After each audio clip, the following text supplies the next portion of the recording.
YouTube'da yozganman, dasturchi kim, nima ish qiladi, qancha oylik oladi, yaxshigina oyliklarni eshitganman. Shu orqali dasturlashga kirib kelganman. Ko'chada kafelarning oldidan o'tganimda dasturchilar kompyuterda ishlab o'tirardi, kafening o'zida. Havas bo'lgan, ya'ni shu o'zimga o'zim motivatsiya berganman. Sen ham agar kursni to'xtatmay tugasang, nasib kafelardan shunaqa o'tirib sen ham ishlaysan degan fikrlar o'tgan. Detkod masala eshitganmiz, harakat qilganmiz. Oktyabr boshida Javohir Akramjonov bizga detkod bo'yicha darslar o'tishgan. Katta kompaniyalarga kirishda so'raladigan algoritmik masalalar berishadi. Ikkinchi oyda umuman boshqa atmosferaga tushganmiz, qiynalishlar bo'lgan. O'sha oyda mobaynida menda ketish niyati bo'lgan o'tgandan. Lekin shuncha masofani bosib o'tdim, sabr qilib turib, qolganini ham tugataman degan fikr bilan kursni davom ettirganman. O'tgan tugagandan keyin bizda pluslar bo'lgan, gitaga kelib turib shug'ullansak bo'ladi bemalol. Kursni tugatganimda Flutter dasturchi bo'laman deganman. Bir oy stajirovka qildim. Keyin Asahiga ishga ofitsialni qabul qilishdi. Hozirda Asahida Android dasturchi ishlab kelaman. Assalomu alaykum. Men ismim Chorshanbayev Otabek. Qashqadaryo viloyatidanman. Yoshim hozirda 19 da. Hozir Asahida Android dasturchi bo'lib ishlayman. Endi dasturlashga kirib kelishim juda ajoyib bo'lgan. Shu asosiy bitta kino turtki bo'lgan. Ya'ni Men kimman degan kinoni ko'rganman. U asosan shu hakkerlik bo'yicha bo'lgan, asosan hakkerning hayoti bo'lgan. Keyin o'sha orqali sekin dasturlashga qiziqish bo'lgan. Ya'ni izlanib ko'rganman. Ya'ni hacker bo'lish uchun nima qilish kerak? Ya'ni o'shanda dasturlash degan tushunchalarni eshitganman asosan. O'sha orqali dasturlashga kirib kelganman o'sha bitta kino orqasidan. Keyin asosan YouTube'da yozganman, dasturchi kim, nima ish qiladi, qancha oylik oladi, yaxshigina oyliklarni eshitganman. Shu orqali dasturlashga kirib kelganman. Shu getani topishim qanaqa bo'lgan, o'sha qidirish mobaynida YouTube'dan shu videolar chiqqan, Qudrat Ustozi darsi videolarini ko'rganman, qiziqqanman. Keyin seminarga qatnashganman bu yoqda. Gitaga kelib turib seminarga qatnashganimda shu asosiy dasturlash nimaligini tushunganman, his qilganman, atmosferasiga kirib kelganman. Qashqadaryo viloyatida bo'lgan vaqtlarim, yashagan vaqtlarim, o'sha vaqtda matematika o'qiganman. 3 yil o'qiganman matematikani asosan. Shu abituriyentlar bilan 3 yil o'qiganman, ya'ni o'sha matematika full tugatganman o'sha vaqtda. Va dasturlashga ancha menga yordam bo'lgan. Dasturlash boshlang'ich fundamental kursda, algoritmlash kursida oson kechgan bu jarayon menda. Kelganimda shu gitani o'zini boti bo'lgan, ya'ni 10 tani mantiqiy masala bo'lgan. Algoritmlashga kirishdan oldin 10 ta mantiqiy masalani 10 tadan 9 taga javob berganman. O'shandan keyin qabul qilishgan, ya'ni matematikani bilganim uchun shu foundation kursini boshlaganman gitada. Foundation kurslarini Shohruh ustoz o'tgan bizga. Unda asosan qiynalish bo'lmagan. Ya'ni har kuni gitaga kelib turib tayyorlanganman. Gitada bolalar bilan communication bo'lgan, tushunmagan narsamni so'rash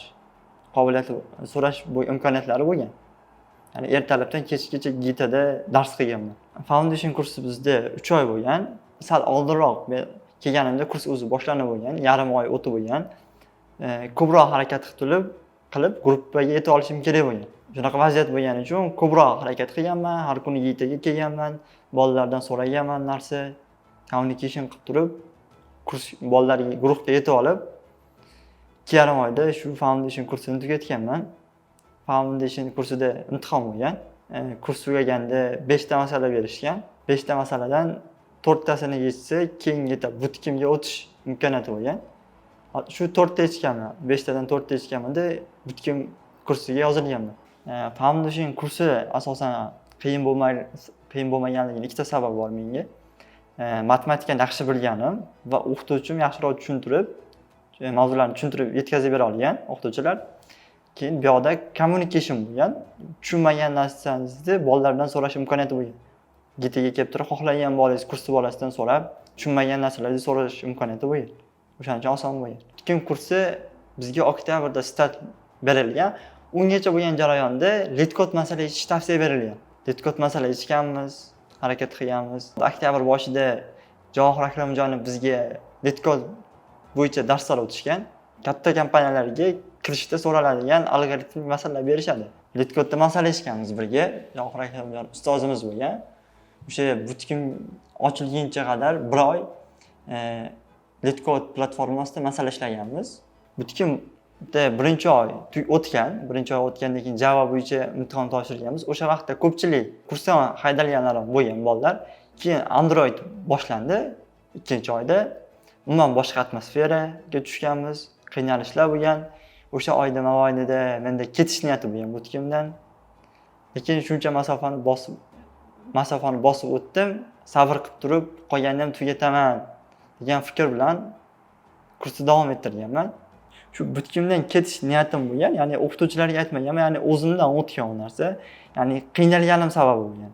Uyqu kamligi bo'lgan, asosan kuniga 8 soat dars qilish, undan yog'iga tasklarni tugatish, berilgan vazifalarni qilish, uyqum vaqti qisqarib ketgan ancha va universitetga borish, universitet vazifalari o'sha orqali o'sha vaqtda ketish bilan uyg'ongan fikr bo'lgan menda. Kursimiz Yunusobodda, Shahriston metroda bo'lgan. Metrodan borganman. Metroga tushib Shahristonga Oybekka tushganman. Ya'ni Oybekdan chiqqanman. Oybekdan chiqib avtobusga minishim kerak bo'lgan. Uyga borish uchun stress bo'lgan vaqtlari avtobusga chiqmasdim-da. Ko'chadagi odamlarni harakatiga qarab, ya'ni nima bo'lyapti, men kursni tugatsam, shu o'sha vaqt stressni yechish uchun piyoda yetib uyga borganman, piyoda borganman. Ko'chada kafelarning oldidan o'tganimda dasturchilar kafelar oldidan yonidan o'tganimda ko'pchiliklar kompyuterda ishlab o'tirardi. Kafening o'zida. O'shanda men shunaqa havas bo'lgan, ya'ni shu o'zimga o'zim motivatsiya berganman.